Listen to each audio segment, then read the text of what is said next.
So we get this, like I talk about all the time, this like dual learning going on, right? The 70-year-olds, 60-year-olds are got that tribal knowledge that they're passing the 20 and 30, but then the 20 and 30 are saying, "Man, I'm watching you use your phone, and why are you doing that? You know, it's so much easier if you can do this." Yes.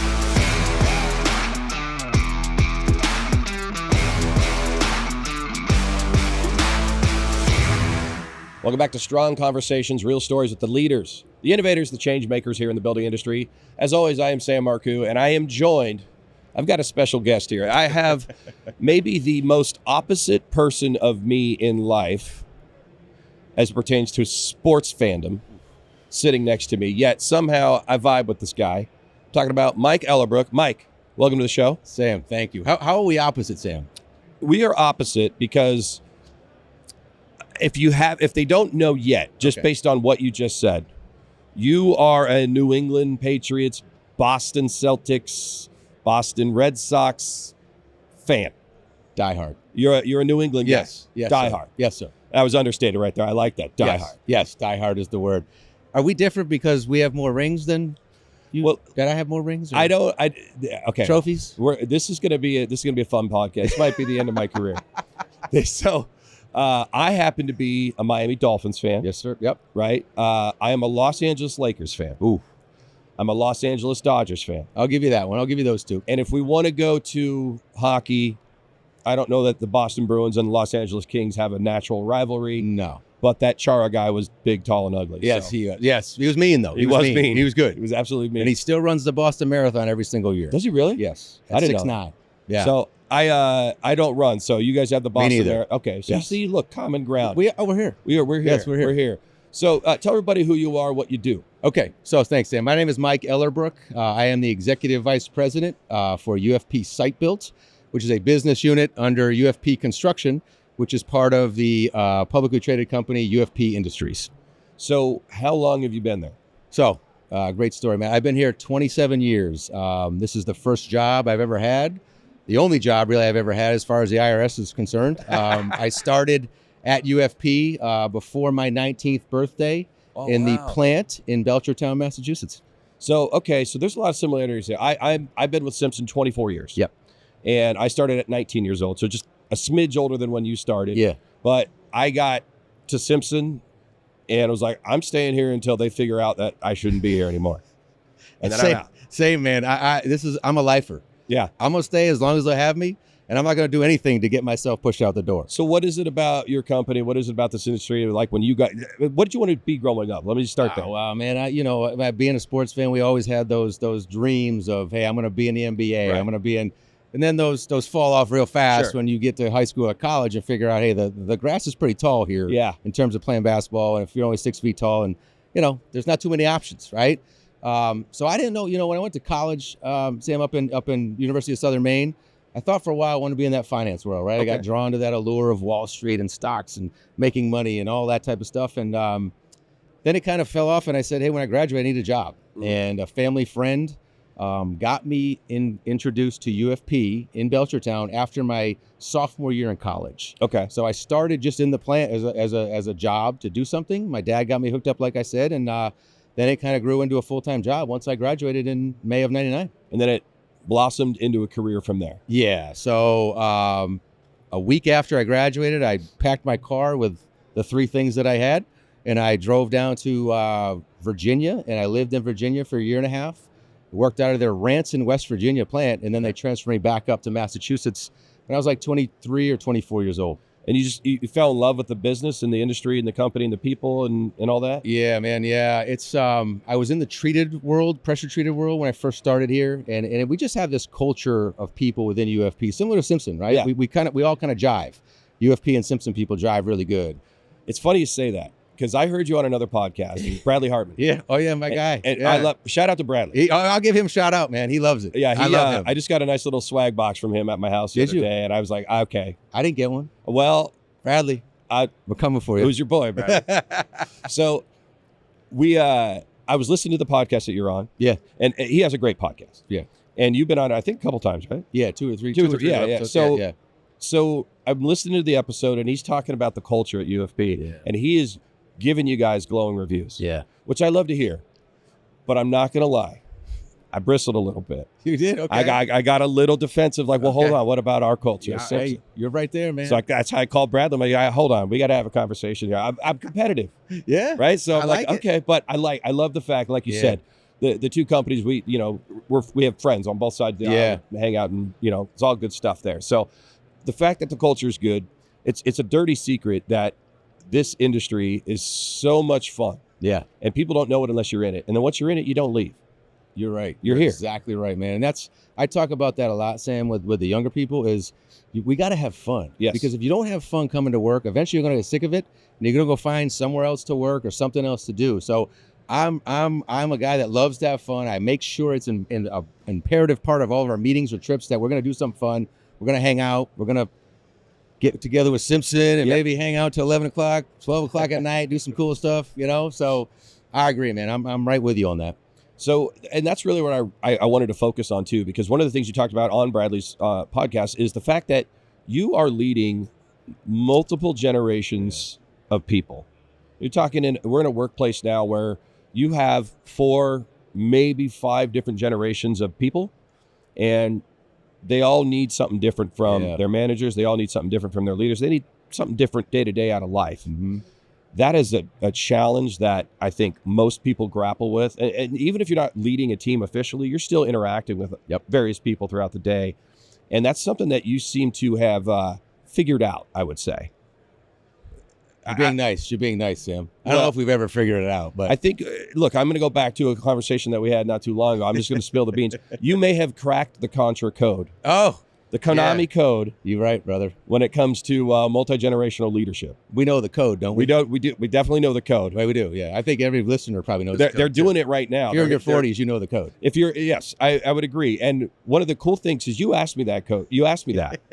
And I immediately told you the code. Oh, you rattled it and off. you're like, okay, most of my salespeople know it, but I have salespeople that might not know all of their customers' names or wives' names or anything like that. It was very profound to be like, that's interesting. I wonder why. I'd like to explore that, right? But that's a really cool way of looking at it. Yeah, no, and you touched on something that, hey, there's so many generations in this business, right? We got people in their 60s and 70s that are still going hard and still doing great things and very successful. And then we got these kids coming out at 20 who have different tools and skills and resources and thought processes that can help those 70-year-olds. Yes. So we get this, like, I talk about all the time, this like dual learning going on, right? The 70-year-olds, 60-year-olds are got that tribal knowledge that they're passing the 20 and 30, but then the 20 and 30 are saying, hey, I'm watching you use your phone, and why are you doing that? You know, it's so much easier if you can do this. Yes. It's so cool to see it happen. So you're It's actually really seeing cool. it in real time, and the older generations are receptive to it? Well, yeah, they got to be. They have to. We make sure they are. Yeah. If we catch people that are kind of closed off and give them the stiff arm, we'll sit them down and say, hey, listen, you have to learn. You have to be up on what they're doing. Yeah. And understand what's coming, because these kids are coming in with more tools than you've ever had. Exactly. So learn from them and let them teach you. So how do you approach if you got to sit down with a 30-year veteran versus a 30-year-old? Mm-hmm. That's a different conversation, even if you have to address the same issue, is it not? Yeah, no, it is. And there's that 30-year veteran's been there, done that, probably knows better, probably made a judgment error at some point in time.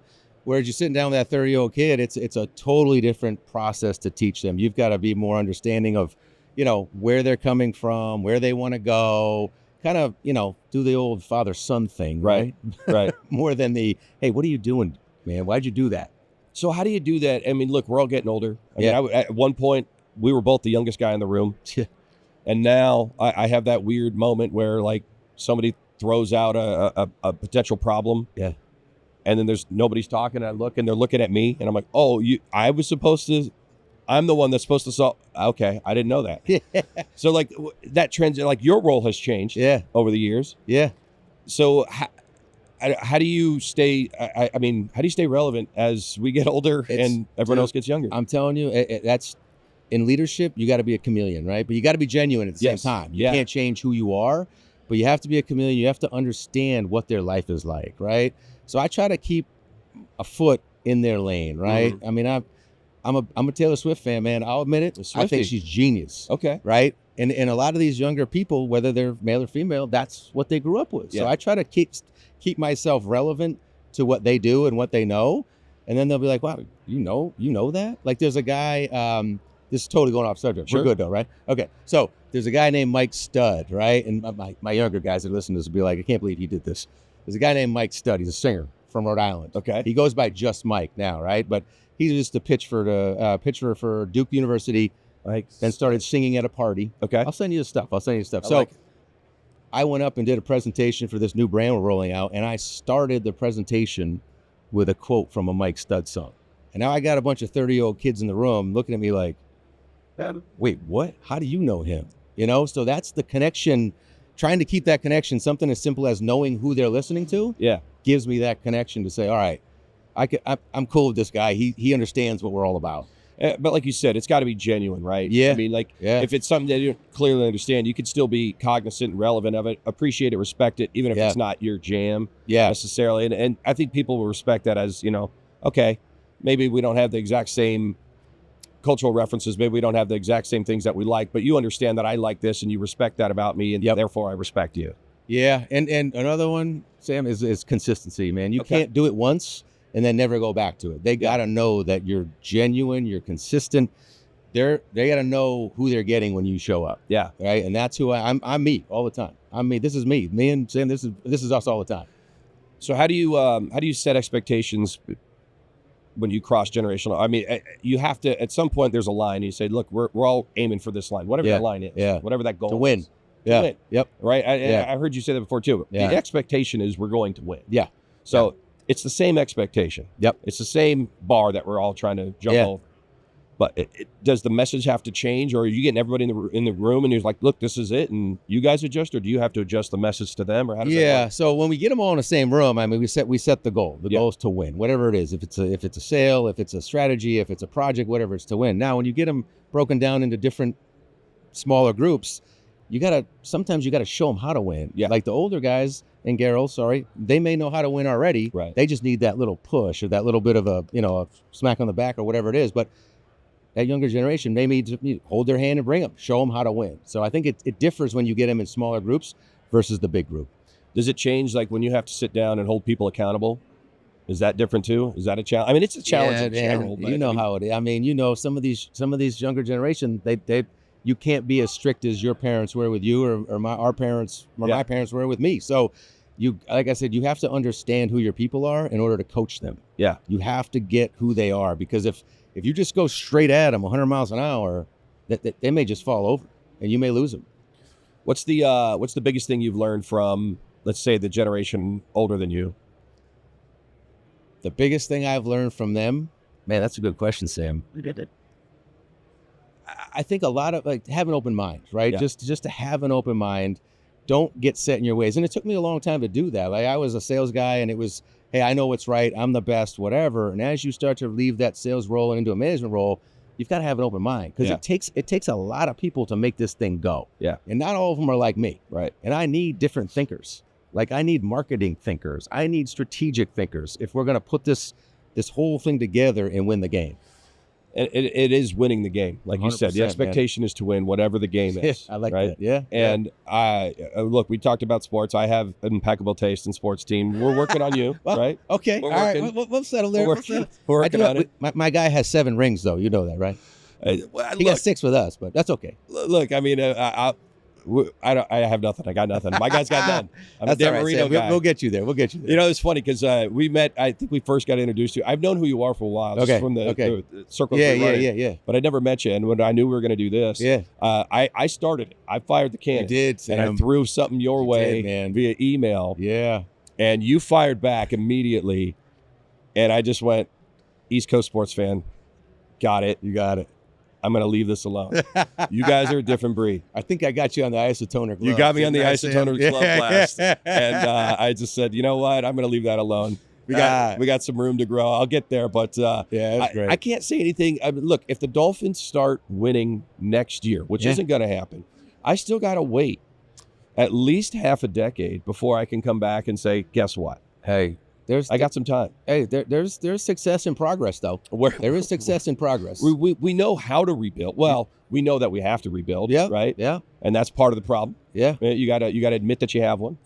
So We're just trying to get there. evolve. You get We don't have a multi-generational leader that understands us. The Dolphins need a Mike Ellerbrook. Touche. There you go. That's what we need. Yes. I don't know if I'd want to coach a bunch of guys making, millions and millions and millions of dollars, but you do have a new coach now, and hopefully he brings you to the next level. So what would your coaching style be if you were a coach? I mean, you are, but who are you? So because the Patriots have done so well and it's been so publicized, I'm just in awe of Mike Vrabel. Yeah. And I see the reason why I see a lot of what I try to do on the day-to-day with what he does. Yeah. It's the coaching, it's the smacking, the attaboy, or the accountability piece. When he first took over the Patriots, he said, you didn't go to, hey, we're going to run this offense. We're going to do this. You will respect everyone that works in this building. Yes. We're starting there. That's it. And that's how we kind of run this thing in our site-built business unit is, hey, we will do the right thing. We will win, but we will do it the right way. And we're a team, and I'm going to help you, and you're going to help me, and we're going to do this together. And that's how Vrabel does it. And I do like the Vrabel comparison when we're talking about you, because Vrabel's also a guy who played the game. Yeah. He understands. Yeah. He was down in the trenches. You got it. He ran on the field. Yeah. You did this too. I mean, you 26, 27 years. Yeah. I mean, you've done it. Yeah. So it's not like you're just saying things as you read it out of a book one day. Yeah. You're pulling from your own experiences. You've been down there. You've understood what's happening. Yeah. And you can say, I get it too. I understand. Having that experience, like you said, it gives you, it validates you in what you're trying to do with these young people too.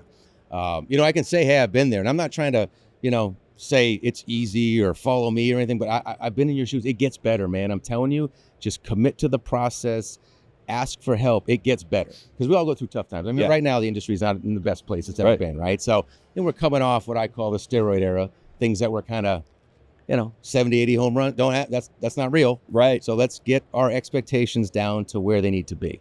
So what you're talking about is coming out of COVID. Yeah. The pandemic. Steroid era. Yeah. The steroid era. Yeah. Right. Yep. We in the comedy game, we called it the cheat code. Okay. Because I could sell out anything for about a year and a half after COVID, because people are like, get me out of the house. I never heard that. I will come sit down anywhere as long as my kids are not there for 30 minutes. I may use that one. Yeah. We were just I'll give you credit though. We'll sell out everything. That's awesome. And then eventually people are like, all right, there's something else to do. I'll go down the street. Yeah. But the steroid era of baseball, right? Yeah. It happened, but it's not canon. It's like its own timeline. Yeah. It's those 3 or 4 years, and then it kind of take them off the history. Right. What chart. you saw in our industry coming off of COVID is that steroid era, like you said. It's like, yes, it happened, but there's so many asterisks and caveats here that this is not normal. Yeah. Yeah. And when it, when it affects personal income, it's a lot harder to deal with, right? So it's very personal. Some of these kids jumped in 2021, and all they saw was the chart went up and to the right, and it went up and to the right really steep, and now having to coach them through the chart going down to the right, and what goes along with that, whether it's personal choices and decisions of what they're going to buy and what they're going to invest in, or just business choices. Hey, how do I deal with being told no? I'm like, hey, that's part of the game, bro. There's no basketball player that's ever made all the shots. One of the things I was taught at a very young age in sales was you will hear no more than you hear yes. Yeah. And that the yeses are special when it happens. Yeah. It was like, I did something right. Yeah. I made it happen. A winner is just a loser that refused to quit. There you go. Yeah. There you go. You got to keep going, man. You are the coach.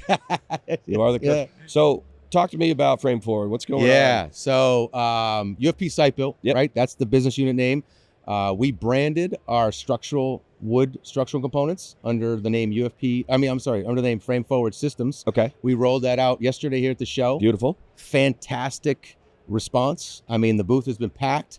So going forward now, we will have 3 outward-facing brands: Frame Forward Systems for our wood components, Pivot Systems for our light gauge metal, and then Endurable Building Products for our aluminum prefabricated decks and balconies. It's exciting. It is. It's awesome, man. We love it. Having a name, having something to get behind rather than UFP Site Built has been fantastic for our salespeople. Now, they're having to sell a little differently, Sam, than in the past, right? We're showing up with, hey, we have a system to offset some of the challenges that you're seeing, whether it's labor shortages or timelines, things like that. So it's good, but it's changing something in their mind to just show up and say, yeah, we got trusses. Yeah, we got wall panels. Yeah, we do this, But it's great because it challenges them. It's an evolution. It is, man. Right? I mean, the Bill Belichick Patriots are different than the Mike Vrabel Patriots, right? There's an evolution there. Yes. Things change. And we've got to keep changing, because this industry we're in a weird spot right now with all these trades jobs that are 350,000 is the last thing I saw. Open trade jobs. It's insane. For every 10 people leaving the trades, only 2 or 3 are coming in. And there's a gap. Yeah, I don't need a calculator to do that math. We got a problem, right? I mean, yeah. So how are we going to solve that? And Frame Forward has got some things within it that can solve that can lessen that need for labor and other things on the job site. Well, if you got a problem, he's going to solve it. Hey, Mike, it's a song. that is a song. Yes. Maybe from our generation. Yes, it is. We might have been playing a little Contra, listening to a little Vanilla Ice, and, can we agree on this? Because we've agreed on so much. We just haven't done the sports things. Okay, man. You're a Patriots fan. I'm a Dolphins fan. Yeah. We can both hate the Buffalo Bills, right? Okay, yeah. I'm with you on that one. All right. I'm There with we you. go. We're there. And that's how we meet in the middle. We'll meet in the middle. Yeah. And that's how you have a strong conversation. That's how you overcome objections. That's how you figure it out. Mike, thank you so much for being here on Strong Conversations. I appreciate it, man. This was a lot of fun. Keep around. We got more conversations coming here on Strong Conversations. See you guys next time.